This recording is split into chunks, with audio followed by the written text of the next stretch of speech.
particular have been conditioned to believe that our power comes from controlling other people's responses. Now, I don't think most of us as women would think, oh, we're trying to control other people's responses, but it's, oh, I feel guilty if I say no, right? Mm-hmm. Or it's, go ahead. And a lot of like insecurity. Yeah. We think too much about what the other person is thinking of us and our responses. Exactly. And that's exactly because we've been conditioned that our power is in people pleasing and being good or being whatever identity we love about ourselves, right? You know, a lot of clients, when they come to me, it's like the nighttime eating, like I eat this and I know I shouldn't, but then I have a glass of wine and that leads to 2, and then the Netflix binge. And it's like, even though that's so miserable, it's familiar. And that's lack of agency though. It's like really thinking we have no other choices, but we have to first see what's blocking our choices first is what I want everyone to get out of this.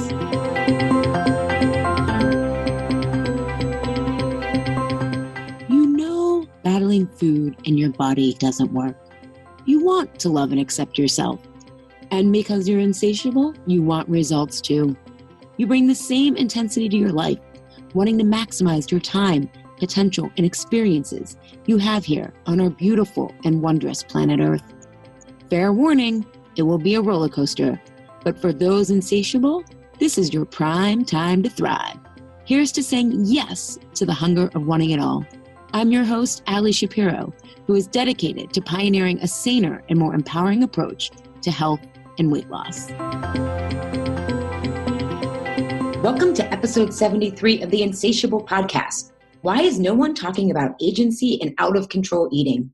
Agency is a word rarely associated with weight loss and healthy eating, yet it's a root cause of emotional eating and binging. In this episode, I share what agency is and why it's critical to weight loss and health, how the degree of agency we have determines if we overeat or full out binge. And I'm going to be coaching Insatiable listener Stephanie Cahill on where she's lacking agency today and beginning steps to transform into someone with more agency and power to eliminate this I deserve this eating. Stephanie is a Boston area native and now lives in southern New Hampshire. She's an oncology nurse, manager with Beauty Counter, and she's a special needs mother to her 2-year-old son, Benjamin. She loves to cook and is a self-proclaimed podcast junkie. We'll get into the nitty-gritty of agency today, and I hope you guys enjoy this episode as much as we enjoyed recording it. Welcome, Insatiable listeners. Today we have a very special guest, an Insatiable listener, Stephanie Cahill. Welcome, Stephanie. Hey, Ali. Thank you so much for having me. I'm super humbled to be here. Oh, it's going to be great. So I invited Stephanie on. As you guys all know by now, Juliet has departed from the podcast. No hard feelings, all good stuff. And I'm experimenting with some new formats. And one of the things that I love doing is when people engage with me on social media at Instagram at Ali M. Shapiro and share what resonated, where they have more questions so that we can do episodes that are even more useful to you. So Stephanie, do you want to share how we connected and why you're here today? Absolutely. So I was driving in my car listening to episode 67, and it really struck a chord with me to the point where, you know, I teared up a little bit, and I had a receipt on the passenger side, and I just started scrolling down some points that really resonated with me. And then I messaged you on Instagram. I'm at Cleaner Stephanie, and we started messaging. And then I joined your Why a Cookie Isn't Just a Cookie workshop last week, which was incredibly helpful. But what I really liked about episode 67 was when you were talking about personal agency and this idea of having independent choice. And I really hadn't heard that before, that idea. So here we are. And so episode 67, was that Trigger Foods or Why I Fall Off the Wagon? Or I can't remember. Isn't that, I kind of feel like I go in a trance when we do this. And then I'm like, I'll pull it up. Sorry, let's see. Don't apologize. Yeah, 67. Why do I fall off the wagon with food? Okay, yeah.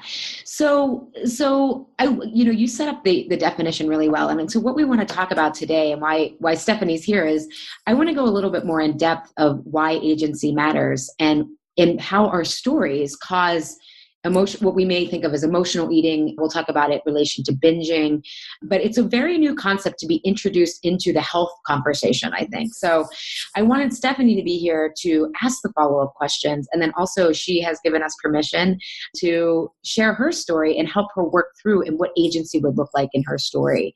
And I also contacted some clients if I could use some of their examples in recent sessions, and they let me do that too. So we'll have some different ideas. So the word agency, it has different definitions, but from a personality, psychologically, agency is the capacity of individuals to act independently and to make their own free choices. And the key part of this is I think a lot of us think we're making free choices. Maybe not when we're eating poorly, but in our lives, I think, and wouldn't you say, Stephanie, I mean, you're an oncology nurse, you're a wife, like you feel you're a mom, like, and we'll get to how the motherhood piece relates to this. But don't you feel probably like, and you're in America, freedom, right? Like, don't you wouldn't think of yourself as not having agency. Right. Right.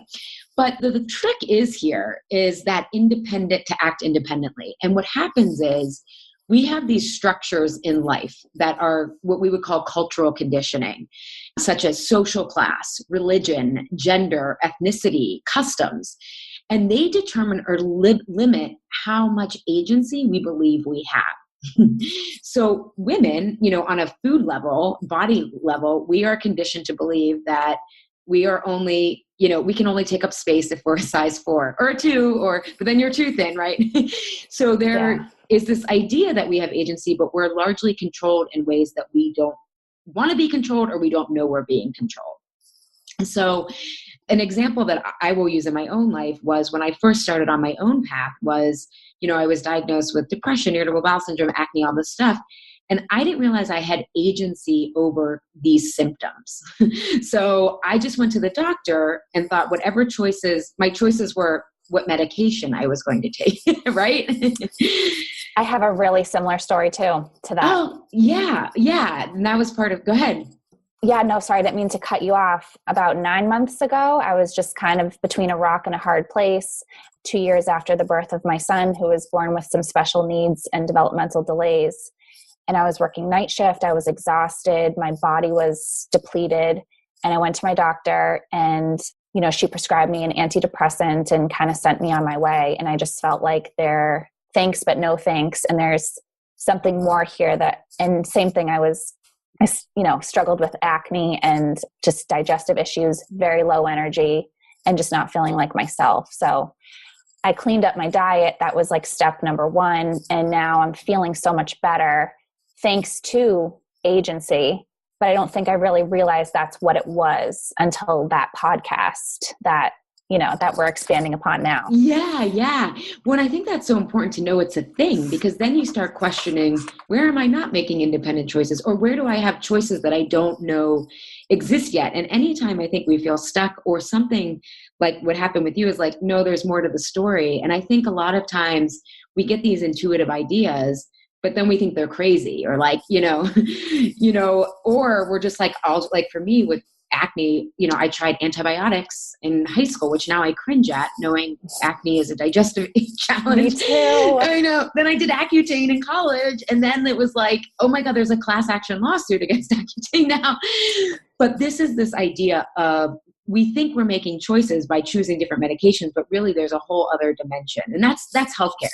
In diets, I would say that we think the only choice is calories in, calories out. I have to find a plan that cuts out calories. Whereas actually, it's not even that there's other choices. There's other ways of approaching that. So those are some examples of agency, is related to the topics of the Insatiable podcast, health and eating and losing weight. And what we want to talk about today is when we feel lack of agency and how that contributes to overeating and binging.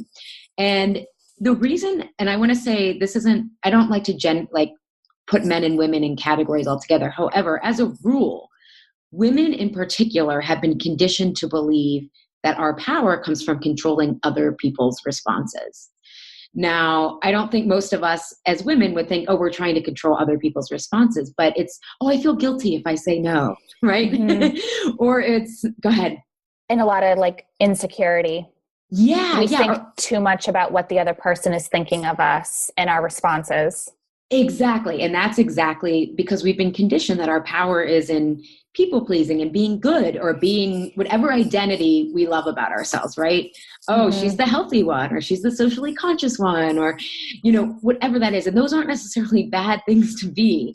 It's just when those definitions of being a good eater or being a good mom or being a capable mom or a capable worker, when those definitions restrict us, we're not having agency. And so what I find with, overeating and binging, and when we're stuck in a story, which our stories paralyze our agency, and we're going to talk more about that today, and that's kind of where your questions were. We don't feel like we have a choice. I am eating this and I don't want to be doing it, but I'm going to the fridge and I'm standing up. I'm not sitting down. I'm not lighting a candle. Like I'm just uncontrollable. All the foods, So let's talk about your story and let's talk about what resonated with you and where your questions are. Yeah. So I really liked how, you talked about these vulnerable stories and how they can cause cracks that crumble your belief and your ability to work through something.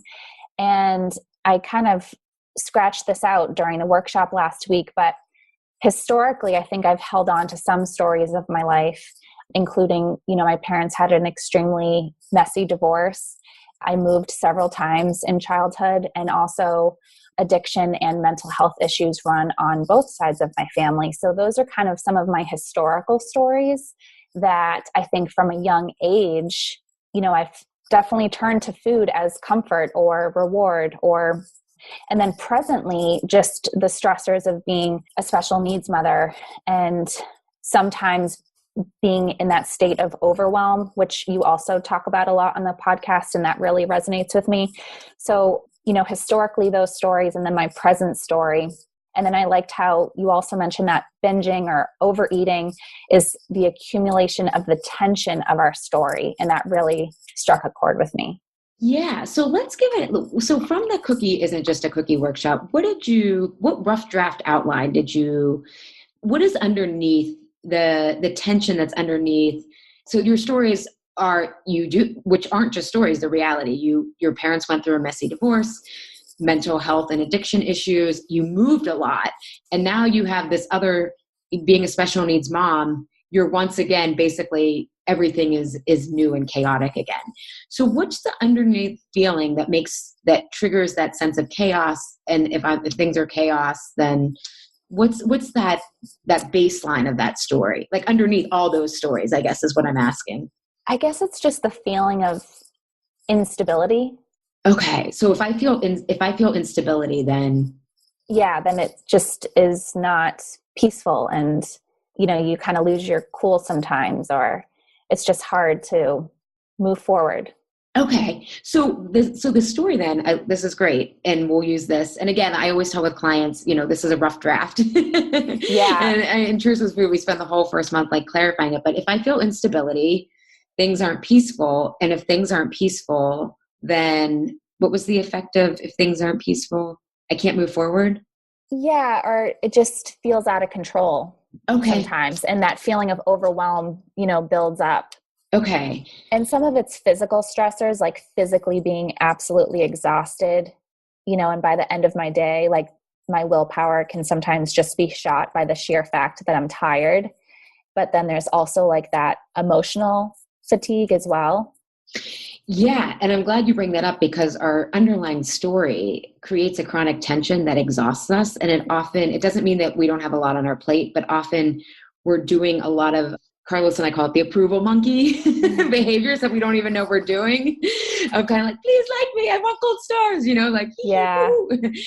But our story triggers often these defenses. So I just want to make sure we get what that baseline is again. So if things are unstable, then I feel overwhelmed. Is that, or I'm overwhelmed? Because if I feel overwhelmed, I feel I have agency. But if I'm overwhelmed, I'm overwhelmed. Okay. And so if you're overwhelmed, what's that mean?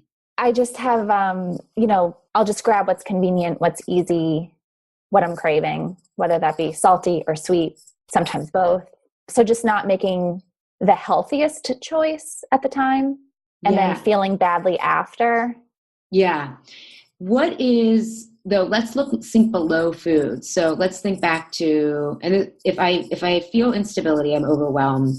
And if I'm overwhelmed, does it feel like you have no power? So that's why you're eating the salty and sweet? Yeah. Okay.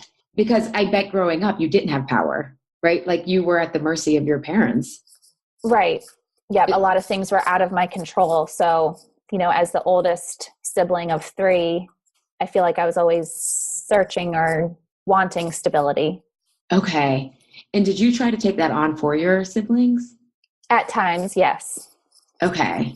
Because I wonder, I've had some clients who've had not the same situation, but have had to really be the parents sometimes, and which is something that you're setting kids up for failure. And so they're really worried about that. Overwhelm triggers a fear of failure. Do you think that would be more? Yeah, absolutely. Just, situations, financial issues. And I also do think, though, that it's built up my resiliency and my caretaking.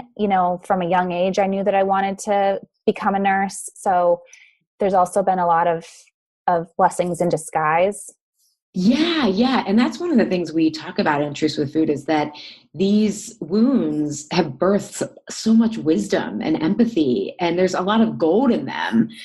And so we can build even more gold if we can heal them, because then we feel powerful because we've been through them and we're not at the mercy of them. So I love that you bring that up, because I get so frustrated when people are like, you have self-limiting beliefs, and which is totally, first of all, oversimplifying that you can just not believe that. And then everything, okay, I just don't believe that when things are unstable, that I'm not going to be overwhelmed. It's like, no, I'm having a somatic response that's freaking me out. Now I don't even trust myself even more. So let's go with that, because what I see is happening with the food then, and why this is flaring up now, is that being a mom and creates a ton of instability, right? And then a special needs mom, which from what I understand, every special needs child has special needs, right? There's no, it's an adaptive change process. There's no formula that you can follow. Exactly. So yeah, go ahead. Like you said in the workshop, it's new territory, and that's very vulnerable motherhood to begin with. And then the special needs part just adds an additional layer of insecurity and uncertainty of knowing what my son's future will look like. And also that just his childhood will be markedly different than what I thought. Yeah. So there's 2 pieces here. There's grieving that loss, right? And I don't want to gloss over that and say that that's not a story. That's real. Yeah. Thank you for acknowledging that. There's a very helpful story that someone sent to me early on, and I'll have to send it to you after the fact, but maybe this can help somebody who's listening. But the idea is that, you're planning a trip to Italy, right? And you have all these places you want to go, and you have, your guidebooks, and you're all set for your trip to Italy. But when you're up in the plane, you land in Holland, and it's different. It's beautiful. Holland is gorgeous, but it's not Italy. And grieving the fact that you aren't going to Italy is part of that. And so I guess thank you for acknowledging that and recognizing it. Yeah. Life isn't tied up in a nice, easy bow. So, however, the part that you do have that we want to restore and replenish agency is the story that if I feel instability, basically I'm going to fail. Right. And that's the part where, based on how we've coped in the past, that's why we don't feel like we have choice, right? And so on the surface, the failure is I'm eating salty or sweet or whatever I can find my hands on, which is failure, because I know this stuff doesn't make me feel good, right? But it's how we eat is how we live. And so it's also when you're getting overwhelmed with new data about what is your son's name? Benjamin. You get a test back or therapy doesn't go as you think. It's like, the story tells you I've failed again. Yeah. Which then is when it's like the effort comes out, I'm just going to eat. Right. And none of this is conscious. That's 100%. Okay. How I feel. Yeah. Yeah. So even though this, I want for listeners to realize the story, we have stories of what happened to us in the past, but it produced this basic emotional sense of things that is running our lives. And so Stephanie's story is, if I feel instability, I'm overwhelmed. And if I'm overwhelmed, I'm going to fail.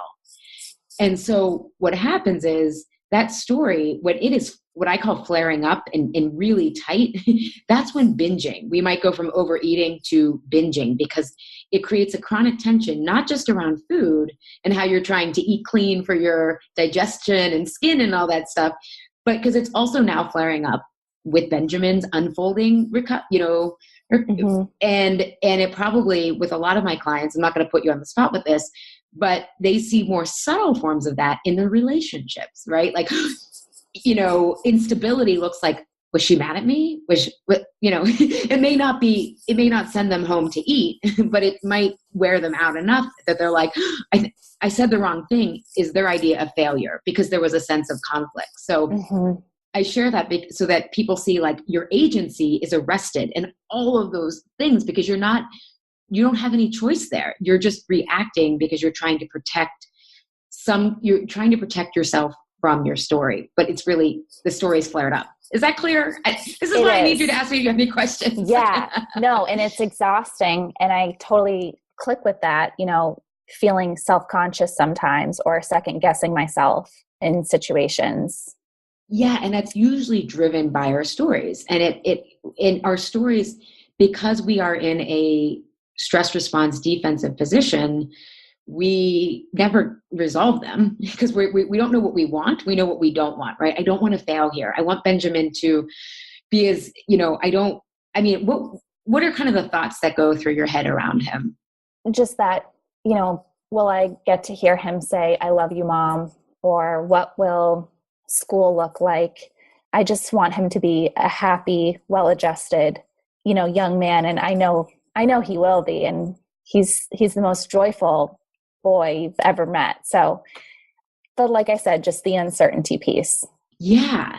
And so what we do with agency to restore agency, and I don't want to oversimplify how challenging it is to transform a story. This is why Trish's Food is 3 months. And, by the time this is aired, it's already under enrollment and all that stuff, but for next year or, privately, but because I just don't want often people's stories comes down to failure and then they think they should be able to fix this in 3 steps and then they can't. And then they're like, see, I failed again. Right. Mm-hmm. But I think starting to see all the other places, because this might be like in Truth with Food, we call like, once you start to see your story in one place, you see it everywhere. And it's like, people think they have all these bad habits. And it's like, no, it all comes back from the same tension, right? The same Mm-hmm. coping mechanisms.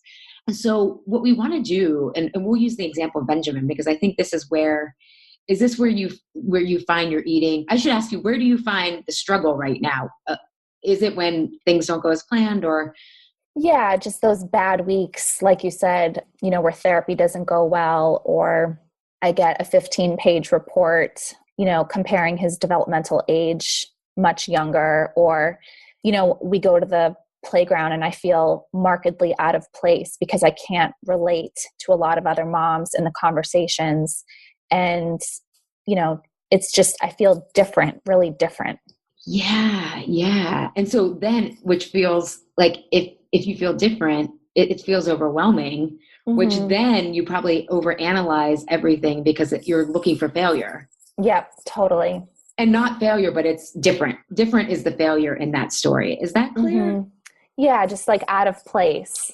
Yes. So you're not consciously thinking I'm failing, but out of place is setting off that same idea of failure. Mm-hmm. And I feel self-conscious. Yes. Anytime you feel self-conscious, your story is flaring up. So do you have any questions about agency themselves with our stories before we talk about sort of moving through them? Not at this point. Okay. Not at this moment. Yeah. Okay. So one of the things I'm going to share with you guys a couple examples of how you can start to identify this chronic tension in your own life. It's really hard if you don't have outside help because you're just in it and you've normalized things, right? The more you probably see your story, Stephanie, the more you're going to be like, oh my God, it's what I'm doing here. Like I'm reacting in a way to like, because I feel like and again, failure, I'm using that word, but it could look it's going to look different in different places, right? Instability looks different with Benjamin than it doesn't work. Then it works with your beauty counter, rep, which looks different with your husband, which looks different with your family, right? Like but the core pattern is instability there. So for those of you listening, anytime you're using the words, I'm stressed, or that's where we feel lack of agency. It's not what's happening to us. It's feeling like we don't have the capacity to work through that, right? So Stephanie gets a 15-page report. Doesn't mean there isn't loss and grief there. However, it also means when we start to respond to that stress, we have to start to figure out new metrics of what matters to us. What is really meaningful here? So I'll give you a very concrete example. So anytime you're saying you're stressed about things, usually means that you feel a lack of agency. And most people, they'll say they're stress eating. And in my mind, I'm like, they're lack of agency eating, because life is going to come at us. It's, do we feel capable and have the capacity to respond? So here's an example of one client's story that we had she gave me permission to share. The core of her story was, if I feel doubt, it's unsafe. And if I feel self-doubt, it's unsafe. And so what she realized, she's a business owner, and she has a couple different locations, and she was opening up, I think it was like a 4th or 5th location of a store. And we were chatting about it, and she's like, I just feel like it's so rushed. Like, I'm stressed about this. And we realized that she had set a deadline based on financial projections, which is completely logical, and how things were supposed to be, right? Well, it turns out things didn't go as they were supposed to be because of project management. Just, as your story illustrates exactly, Stephanie, like life never things goes. Happen. Yeah. And that's why diets don't work, because they only work if like everything goes according to plan. But what she realized was, she was starting to sense with all this new information that she wanted to push the opening back 1 week. But again, so this is where her doubt and unsafety or lack of safety story was really being triggered. However, the rushing of the store opening was contributing all the doubt, which Absolutely. Is why, yeah. And so what we realized, what we talked about, and I didn't tell her what to do one way or the other, but I said, it sounds like in your story, one of the ways you keep your story going is, and all of us, when we're in a story, we tend to feel, I call it closing the story loop. We feel like there's a rush. We have to make a choice because it feels so vulnerable to be in that story that it's like, and that's sometimes why we eat, because then we distract. It's like, oh, I know how this ends, with me eating ice cream. And that feels a lot better than, how do I not fail here? Right. Or for her, safety was like the financial return, right? Different story. So we all have different stories. But what we started to realize was, I said to her, what is your metric? Like, especially given the story that we're working on and you wanting to use your voice more. And she thought about it. And one of the tools for her was giving herself more space, which is probably a good tool for all of us. And she emailed me this morning and was like, oh my God, I decided to push the opening back because I want to enjoy it. I want to do things on my terms, on my way, and not rush this. And she's like, the whole team felt so happy. I feel so happy. And yeah, maybe they're going to lose, maybe she won't make the money in that week, but I bet longer term, because things are going to be set up, she's going to have extra help if she pushes it back a week. So it doesn't mean that there was necessarily a trade-off and that she's going to lose, but she just realized she could trust herself, even though it felt like she should doubt herself. So we, in essence, tested that story. And right now, her life has gotten infinitely better. She feels, the team feels better. But she was worried, that story of, if I doubt myself is unsafe, she kept up the stress. She kept driving to get this done on time versus she just transformed. I mean, she tested it to put a couple notches in it, not ruling her as much the next time. And so like she was saying, like when we first started working together, she was emotionally eating 20% of the time and eating well 20% of the time. Once she understood her story and the tools that we're working on, she said it's now 70-30, where 70% she's eating fantastic, It's only 30%. Yeah. So she's decreased, and we're not doing any points or plans or rules. Yeah. We're just getting, and she's like, I just love our work together. This is because she's tried Weight Watchers, all the stuff that we've all done. Yeah. Mm-hmm. Me too. Yeah. The cleanses and all this stuff. And she's like, but all I have to do is be more authentic and empowered, and the food takes care of itself. And that's agency. So that's one client example that I just, for people who, I think the more examples we can get, sometimes the more stories we can see. I love that. And you just reminded me, in the workshop you mentioned, when you're overtired and overwhelmed, what can I do in this moment to empower myself is one of the questions you asked us to think about. And that's been helpful, in those moments of sheer exhaustion or whatnot, just to ask myself, what can I do in this moment to empower myself? And a lot of times I'll do an act of self-care, have a cup of tea, just sit down, pet my dog, just take some deep breaths. And that's been helpful. But like you said, you'd have to be mindful of that so you get out of your story and out of your head a little bit, which isn't always easy. No. And the less you can see your story, the less you want to do any of that stuff. Totally. Because when you're there and you're stuck, it's really hard to break the chain sometimes. It is. And actually heading down this road of agency was, I kind of stumbled upon it, but I was looking for it because I would notice with my clients, this was early on. I've been doing this 10 years now. I would try the traditional tools of, journal this out or drink a cup of tea like you and all that stuff. But when they were quote unquote bad or in the throes of a binge, they weren't going to do those tools. And neither did I. Yeah, same. And I found that in the beginning, giving them this just a little bit of distance to see what's actually, I'm feeling this way because I'm afraid of this. Mm-hmm. Even just knowing that it wasn't about the food and giving them that little bit of distance gave them in the beginning those chances to do the tea, to do the petting of the pet, petting of the pet. That was super meta. But it gave them that space because when we're in our story, it's so emotional. And that's why, in the first month of Truth with Food, people are often catching it after the fact. And we have to go back and say, what was happening there? What was a new way that instability showed up for you? Mm-hmm. Or what's a new way that you thought you were afraid of doing the wrong thing?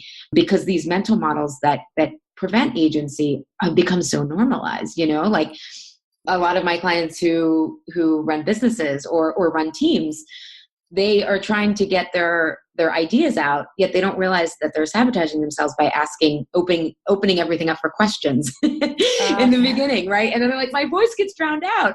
And over time, they're like, but I'm contributing to that by setting it up this way, right? Mm-hmm. So I've kind of gone off on a tangent, but we have to start recognizing how we recognize our story and then see how we perpetuate it. Mm-hmm. And I always say one of my favorite quotes, I feel like I quote this all the time, but that was made famous by Erin Brockovich and Gloria Steinem, is the truth will set you free, but first it will piss you off. Yes. And it's kind of like, look, I didn't choose for all this shit to happen to me. And yet this also isn't helping with how I'm responding, But it's not necessarily about how we're responding with the food. It's, am I leading with the question? Am I not giving myself the space to feel what I need to feel? Am I looking at it as failure because I don't have the answer right now versus I need to get more information? Starting to ask those kind of questions and figuring out, part of agency and independent choice is figuring out what we need to do so that we can transform our story, so that we can look at quote unquote the data in the moment very differently than quote unquote failure. That's what I meant, not quote unquote data in a minute. So do you have any questions? Part of what I wanted to, I can get really theoretical, and I wanted to see if do you have questions about how that relates to your story, and can we work through that more? No, that's all great. I don't know why I'm looking at my notepad as if I can't listen to this episode later on. But another thing that I liked that you had mentioned too is that when you seek community, there can be growth, a great opportunity for growth. So I've found that as well in the special needs parenting world. But first you have to choose to accept that. And that's been helpful to me. And I've been inspired to start a blog space to kind of share some of my perspectives, because I feel sometimes like I bottle up a lot of this stuff. And so connecting with that community, there could be an opportunity for growth. I love that you share that, because that's one way. I can't believe I just shared that. You're like the third person I've told. So tell us your blog, because you have to promote it now. CleanerStephanie.com. .com? Yeah. So I have a friend who's designing the website and then a graphic artist working on the logo piece. So it's very much in the beginning stages, but that community piece and that opportunity for growth, like you mentioned from that episode where I scratched out all this stuff on a receipt, that's how impactful it was and how life-changing. So, really thank you. Yeah, thank you. I'm glad it resonated though, right? Like it resonates because you're ready for it. And I think one of the things that what you just said is, I can't believe I just did that. This is what my clients, they're surprising themselves, right? Because when you really have agency, especially, I have so much to say that about, but we talked about this, over email. I think it was you and I, but a lot of times we have men telling us to take back our power and own our power and develop your core self and go out there. And I am not blaming men at all. I love men. Mm-hmm. In fact, I was bullied by girls, so I've always been better friends with the dudes. Like I was a tomboy growing up. Like I'm married to a dude. Like, it's like, I love dudes. However, their bodies and their preferences are received very differently from the world. So, at the end of the cookie isn't just a cookie workshop. Someone was, Laura, was telling us that Deepak wrote this article based on his book about emotional eating. And, Deepak Chopra had this, I agreed with his points on how to have agency and have power, which are often, power is basically the ability to implement these choices. I agreed with them. However, I want everyone listening is like, oftentimes it's a lot more nuanced. Deepak Chopra comes from India, which is a very caste hierarchical system. He was a physician and male, so he was at the top of that power pyramid. Mm-hmm. And, and obviously immigrated to the US, where now he's a physician, which is the top of the power structure as well in the medical system. Yeah. And so great for Deepak. And I love that he's saying these things. And it's going to be different for those of us who have been at the mercy of these power structures, mm-hmm. specifically women's bodies. Our women's bodies and women's preferences are not perceived the same way. So that throws this different idea of what are my preferences? What are my choices? Because what I found is that women, because we've been so conditioned to be good or pay attention or think about other people, it's not a bad thing. And it also confuses us. So as you saying like, oh my God, I went to the special needs community and now I'm starting a blog. It's like, you're discovering your preferences as you go. So that was like a long philosophical / tactical drill down. No, I love that. And you're so right about the societal norms that are placed upon us, externally from so many different angles. And it's really vulnerable to put yourself out there. But like you said, there's gold in those wounds. And yeah. And I really want to give you credit for going towards, because as someone who, again, I never thought I was a perfectionist, because I thought perfectionist meant like you wanted like Martha Stewart matching, placemats. And I was like, no, I'm never going to pretend to be domestic. Like I said to Carlos, like a couple years ago, I'm like, we've been together now like 10 years. I'm like, I don't really, especially now that I don't have food issues, like I don't care about cooking. Like we like, whoever gets hungry first has to cook. So we're always like pushing dinner back to like 8:00, but I'm like, I don't think I'm really domestic. He's like, I could have told you that like the first 6 weeks we were dating. I was like, cat's out of the bag, but it's great if people want to be domestic. It's just not it's not a talent that I have. But I was a perfectionist, and then I was going for what was safe. And so I would often find myself like in food and in exercise, at least, going with places where it was where it looked good, or I thought it was good, versus finding the places that were vulnerable for me. And so I think that's really important because I know a lot of my clients struggle, and most food issues come back to a sense of safety. Mm-hmm. Failure feels unsafe, overwhelm feels unsafe.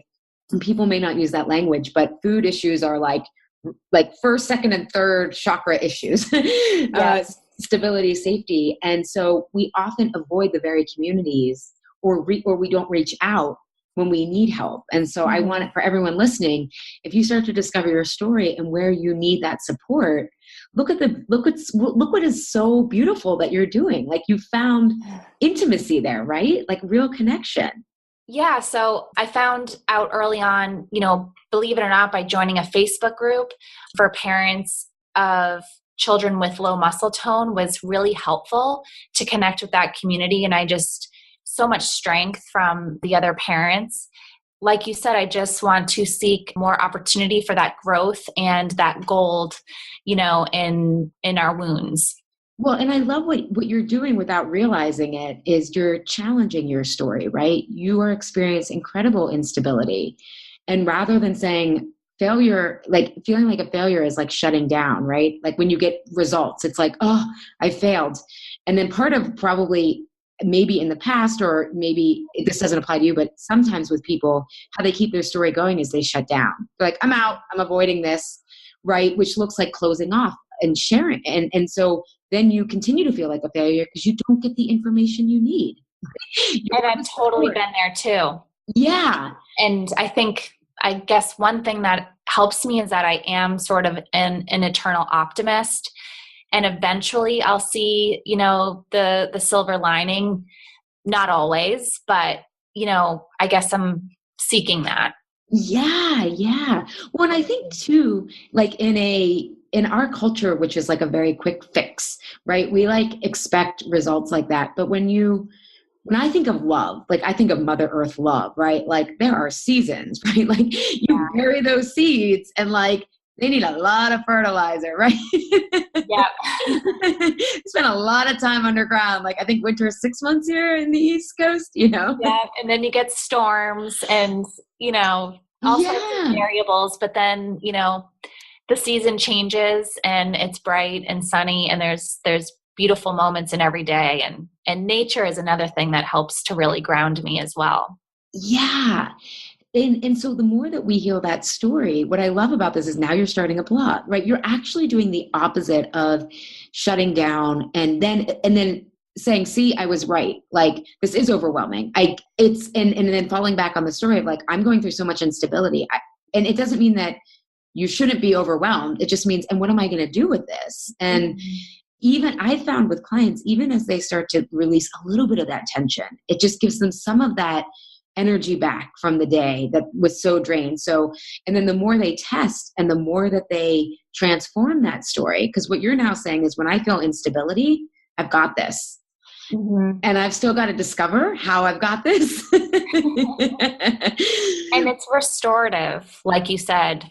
Yeah, yeah. And so you're challenging that story. And the more you do that, rather than I'm failing and looking at everything like a 15-page report, right? And the mind will say, this is how Benjamin's different, which feels in your story like failure. It's like, and now you're starting to learn how to make new meaning from those reports, from who he is, you know, and appreciating, all the, you said like when you talked about him, we're on video, like he's the most joyful kid, you know? Yeah. And what's cool is I find as we have more agency, it's, you know, I always say when we stop eating prepackaged foods, we stop wanting a prepackaged life. And I think part of that because we compare ourselves against quote unquote normal, right? That's the prepackaged definition of this is what makes for a happy childhood. This is what makes for good parents. And yet if we focus on the process rather than just gunning for the outcome, we find that we get that replenishment, that restoration day in and day out, or enough of it that we don't get exhausted on the days when you're going to be drained, right? Like, let's not pretend that this is something it isn't. Yeah. It won't all be roses and butterflies, but another helpful thing was that, you know, that back to the comparing part and, you know, what is normal, you know, we're bombarded by social media and you're scrolling and seeing things that look so perfect from the outside. But I love this, that comparison is the thief of joy. And that's helped me so much, you know, where Ben's milestones were so delayed and he didn't walk until almost 2.5, you know, when that just helped me a lot, is just to celebrate his milestones when they came and to not compare with others. But it's hard, and it's human nature. Yeah. And one of the things that when we go in Truths with Food, I give people tools and techniques to see when they're in a story, because this is challenging, and then also how to get out of it. But one of the huge things that I tell them that they know they're in a story is when they're comparing, right? There's this imaginary hierarchy, like we have power structures in our culture. But that's a big sign, because what it does, and this is kind of what food does, is it makes you feel safe but unsafe. So it's like, oh, let me compare, because that's a benchmark. So I know where I am in relation to normal, which is kind of the lowest, like, well, I would say eating, or well, certainty, even if it's miserable, certainty is the lowest sense of safety, right? It's like, I know how this ends, or here I am, like I'm good this week because I'm down 2 pounds, or I'm right. Like it's this, or in this case, it's like my child is this. So it gives us a grounding, but then it takes the rug out from underneath us at the same time. Totally. So it's the illusion of safety is what I'm trying to say. And same with doing things like, a lot of clients, when they come to me, it's like the nighttime eating, like I eat this and I know I shouldn't, but then I have a glass of wine and that leads to 2, and then the Netflix binge. And it's like, even though that's so miserable, it's familiar. And that's lack of agency though. It's like really thinking we have no other choices, but we have to first see what's blocking our choices first is what I want everyone to get out of this. And I feel like there's like so much room for growth, and you've just like chipped at the iceberg. So thank you for starting the process, and, hopefully just more good things will come from this, but I just love the idea, and it's been really empowering. Good. And so one thing I want you to think about is, so you can prepare, is now that you've started this blog, you said you couldn't believe you said it, right? So it's an unstable thing, right? Totally.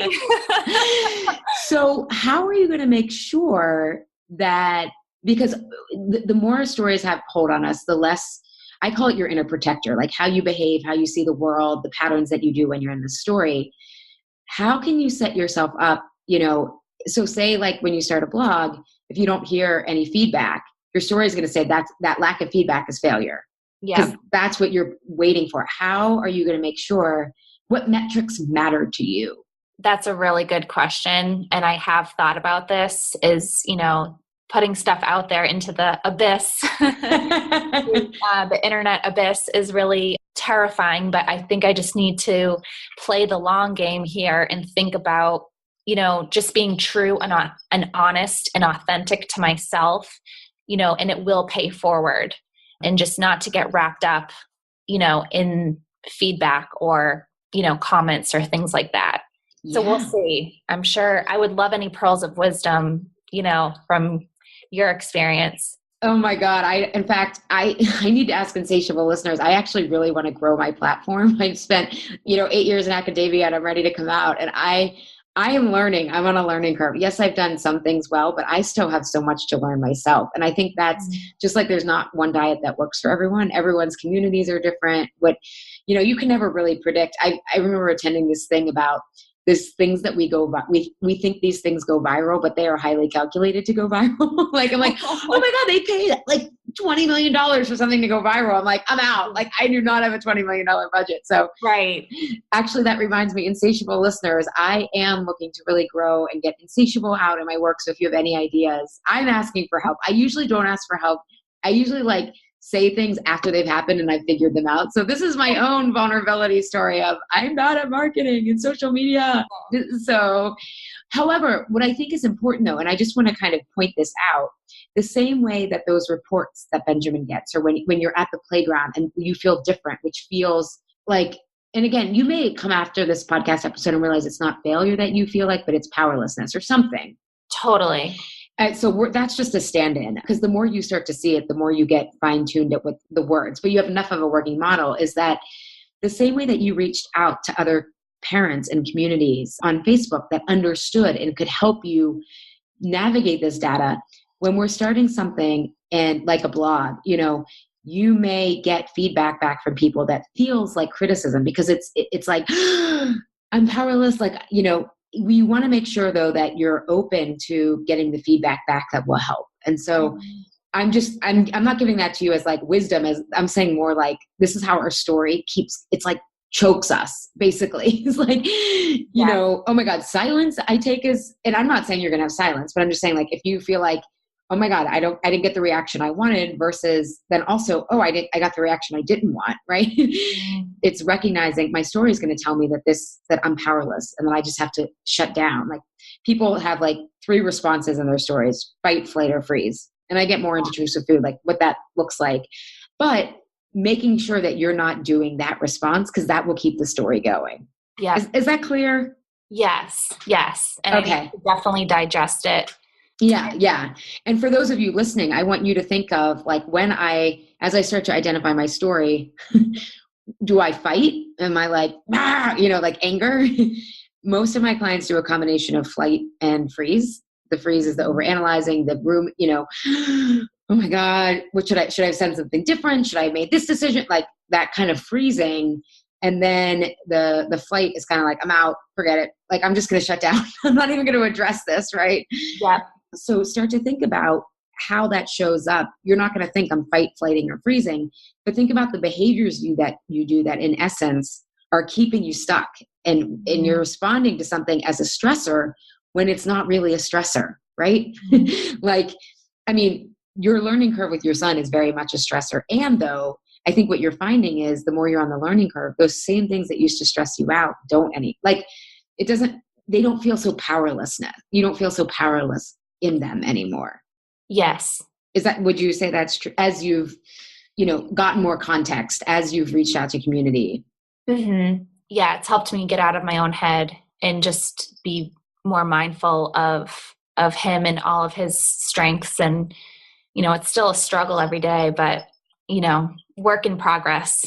Yeah. And that's a really big, like, again, in Truths with Food, we always say like, there's a $700 cake, a 70 and a 7, and that's a $700 cake.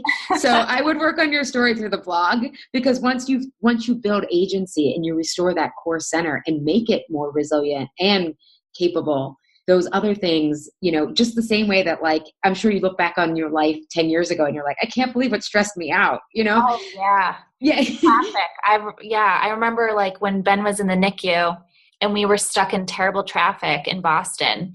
And I just looked to my husband and I was like, it's such a trivial matter. Our son is on life support, and not to be like, traffic can really be stressful, but just, you do have a different appreciation and perspective and resiliency. And we experience this on so many different levels, but I don't mean to be so extreme there with my example, but it's true. It helps. Yeah. Yeah. And so what I'm saying is this story with Benjamin, I mean, it's a $700 cake. So when you're testing your story, I would start it with the blog, something that feels, I mean, it's still high stakes and it feels vulnerable, yet it doesn't have the gravitas of the care that you're trying to build and create for him. And I don't want to trivialize the blog. It's so a part of that, yet it's like, there's going to be a learning curve there. And so I would work on your story through that. And then of course the food will fall into place. Yeah. I appreciate that. Yeah. But also continue to give yourself, now that I love that you talked about doing the, petting the cat or the dog. Oh my God, yeah. I didn't want to say petting the pet again, or that cup of tea and all that stuff. And that's what, just knowing that you have a story, then that stuff is very useful. But it often takes being able to see what's really happening to get a little bit of that distance. And the cool thing I will tell you is the more agency you develop over time, you start choosing very different paths, and people don't need the tools of the different things, because their days just aren't wearing them out in the same way, because it's more on their terms. It's more on their choices. Yes. And I have noticed that with cleaner eating, that once I got into the habit, I felt so much better, and I exercised more personal agency and ate the foods that really nourished me versus just the convenience prepackaged stuff. And it did get easier with time. I mean, that was not an overnight fix. It wasn't a 30-day thing. It's been 9 months of kind of cleaning up my act. And don't get me wrong, I totally had pizza and wine on Friday night because Ben had an ear infection last week. And that felt really good in that moment. So Well, and that's kind of like why I don't believe in good and bad foods, because like where you are right now, that was probably like a decent choice. Like, I think the stress of having to be perfect all the time puts this other, like the body's more resilient than we give it credit for. So it's like, it's sometimes you just want to have pizza and wine, like I like how you said too, like sometimes that was probably the most self-protective decision you could have made at that time. Yeah. And that's also, we were chatting on Instagram about Rob Wolf's new book, which I put into the library to get, but about like you reading what works for you and taking what works and then leaving the rest. And I was like, that's agency. That's an example of agency. And I think for all of us, on a very food level, you want to get to that point where you have enough context for what works for you, because then when you have those evenings of pizza and wine, you're balanced enough to know that I needed that tonight. Like, totally. Because what people don't realize is if we say something is healthy versus if something's healthy and good, then something is unhealthy or bad. And then we just feel bad about that. And pizza, I think one of the greatest joys is being able to do that kind of stuff here and there, if it's what you really want. To take that away, again, that's not personal agency. That's I'm being guilted into it. And thank you for pointing that out, because I wouldn't have had the perspective to see that as personal agency. But now that we've explored this, like I am going to look for, these pockets of personal agency that maybe I'm exercising without realizing it. But, reading that book and taking away what I think is going to be helpful. Yeah. Thank you for that, for pointing that out. Yeah. And I think, for some parting words for people, start to identify your story, see where you're using the word I'm stressed or I'm overwhelmed, and really get clarity on what feeling is triggering this supposed outcome. Like what, and I gave you an example of my other client, Stephanie's given you, thank you so much, an intimate look at what her story and based on her past, but we don't even have to go back to her past. We can start to make new meaning out of that story, which will make her feel even more powerful, because it's like, all that happened to me and look what I was able, she's going to create this amazing blog and in community by challenging her story and transforming it. Right. And then you get to keep the gold. And then there's other, I'm sure, like silver, bronze, I don't know precious metals, but I'm going to maybe flowers. It doesn't have to all be precious metals, the same, a lot is going to sprout up. But what I think another tool is start to think of, where am I trying to be chosen versus where am I making choices? So, where am I hoping to like fit in? Where am I hoping to look good versus what do I want to choose? Like, what's my end goal? And that will help you start to develop more agency too. I love that. Another thing to mull over. Yeah. I know, I wrote this book in grad school. We went to Sweden to study the natural step, which is a sustainability model. And cool. I asked one of my professors if I can turn my paper into an ebook, and he allowed me. I got a great paper. They actually adopted it into the curriculum at Penn of my grad. Awesome. Yeah. And this woman reviewed it on Amazon. It was called The Roots of Going Green, Your Fork, Your Power. And it was about the environmental impact of our food choices. And she left this review. I'm so proud of it. It's like one of the best, but it's basically like, you won't need to read anything else on this topic. Like Allie packs a punch in this. Like it's like everything you've got of it. And I realized, like, when people write about the podcast, they're like, there was a lot in that. And I was like, oh my God, it reminds me of that book. Like, it was only 30 pages, but it was probably way too overwhelming for people, because she has a sustainability background, so she loved it. But if you're the average person coming to, I think it was useful, and it's on Amazon if anyone wants to buy it. But awesome. But I forget that people are like, I have pages of notes from each episode. So sorry, I'm a big picture thinker. So it's not that I'm like, I just bring a lot of concepts together and no, I love it. And thank you so much for all the content you share and put out there. And I'm so happy I stumbled across your podcast. It's really been, life-changing. This year has just been a big year of growth for me. So thank you for being part of it. And I love the Insatiable community. It's been fun. I always learn something new and different.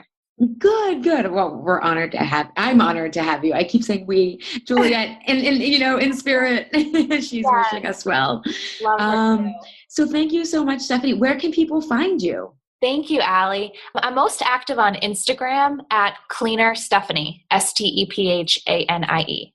And your blog, cleanerstephanie.com? Yes, pretty sure, but yeah. Okay. And we'll link to it on the website. So yeah. And in addition to following Stephanie, you guys, like I was kind of joking, but not really, in that I am really looking to grow the podcast and my work. And so I could really use your help in either passing along the podcast and showing people how to download them. I'm realizing a lot of people don't know how to download podcasts. And if you have any ideas for me on how to get this kind of work out in the world, I really want to change the conversation that we have around food and exercise and what it really takes to be healthy and whole, because wholeness is health. So thanks, everybody. Have questions or reactions about the episode? Reach out to me on Instagram and Twitter at Allie M. Shapiro or Facebook at Facebook.com/Allie Marie Shapiro. And if you love the show, please leave an iTunes review and tell one friend this week about how to get the Insatiable podcast on their phone. See you on social media.